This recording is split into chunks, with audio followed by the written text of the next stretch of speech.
我留下的这一点海上的遗音，也许将来有一个人会听到，会感动。就是现在的人都不接受也没关系。叶先生他确实是一个我们中国人常在讲很谦和的一种君子，所以他被人家称为最后的穿裙子的士，推动的诗词的整个大的这个命脉，在中国能够源源不断的传递下去。他那时候在北京复大，整个北京就在一个日军的占领下，正在成长18、19岁的一种少女，在顾水老师的这种教诲下，发现了诗词的这种美，但同时要面对整个大的时代的这种动乱。19年跟他先生到上海结婚，很快就动荡的这样飘到台湾。他开始在一些报刊发表一些文章，讨论中国的诗词，让人家就很惊艳。在台金融、台老、许世英啊等等的这些文化精英的庇荫下，在台大成为大学教授。他的课堂上经常都是挂满的，非常美、非常雅的，来自于北方北京的，然后又金片子。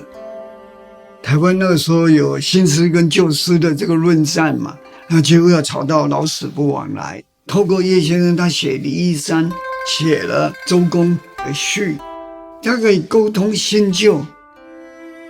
他说，每一个人都有自己的李义山，使得新诗人跟旧诗人慢慢的开始在一个端午节在桌子上吃粽子了。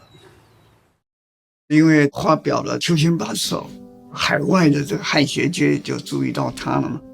海涛我把他挖掘，先短暂的到美国中西部，然后接着又是哈佛，最后就是落脚在温哥华。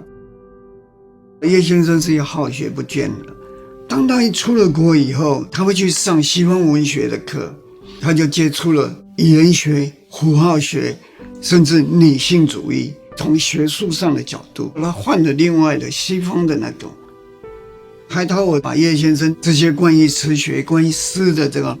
翻译成很优雅的英文，透过这个其实是让那个时候整个西方的汉学界呢有一种完全不一样。叶先生早期他主要是以做诗的研究，然后到了70年代之后，几乎主要的动力都放在对于词的研究。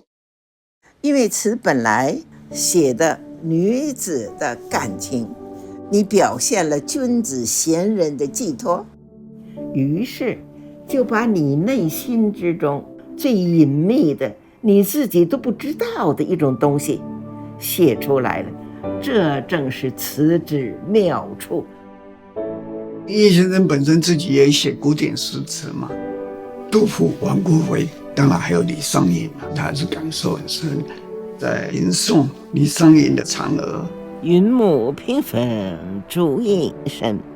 长河渐落晓星沉。嫦娥应悔偷灵药，碧海青天夜夜心。嫦娥应悔偷灵药，其实是一个仄韵，应该是压下来的。他用一种非常细的，有点像少女的声音，然后向上飘，有人间飘上一个一般凡人没办法达到的那种孤寒。好的吟诵是让一个诗人在那种声音里面复活过来，其实就像一种招魂。每个人事实上在世界上都是孤独和寒冷的。共勉亦可听秋雨，小店轻琴是各自寒。我没有办法描写形容这个美是什么美，所以我才自己独创造了若得之美。若得之美其实都是他自己从生命里面去走过来，滴的血滴的泪。到台湾没多久，先生白色恐怖被抓，然后他自己也短暂的进去，完全他一个人在工作，抚养女儿啦，全家默默的承受情感婚姻上面的这种不幸。父亲在70年初就过世了，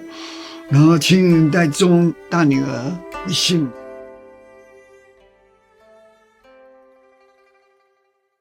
等到有机会，他可以回中国，一开放，他马上申请签证，马上就从香港这样一路辗转飞到北京。他就讲，他一看到下面灯火，长安大街，他就眼泪就流下来了。那当然，这一次的返乡，他写了《祖国行》嘛，就想回国任教。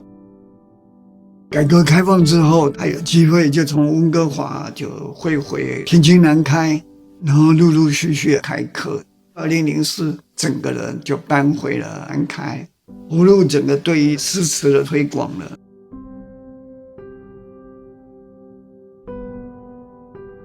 他捐这些，他不希望去谈这个，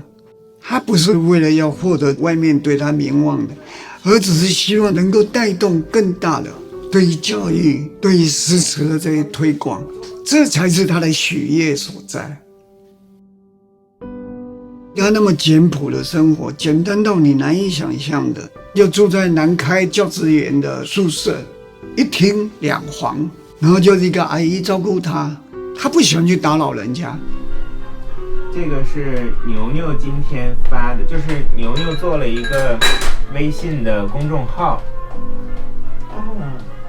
出版已经是排山倒海，他每天一直不断在整理他自己的手稿。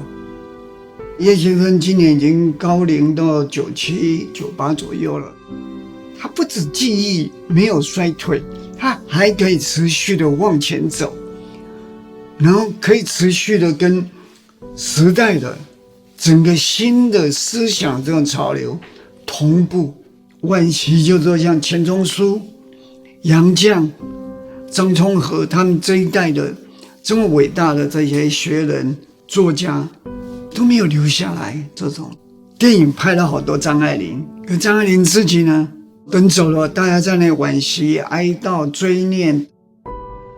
叶先生他其实就是我们这个时代的传奇。我希望这部电影能够挺过1个礼拜，然后可以让叶先生更开心。他觉得诗词的希望很大。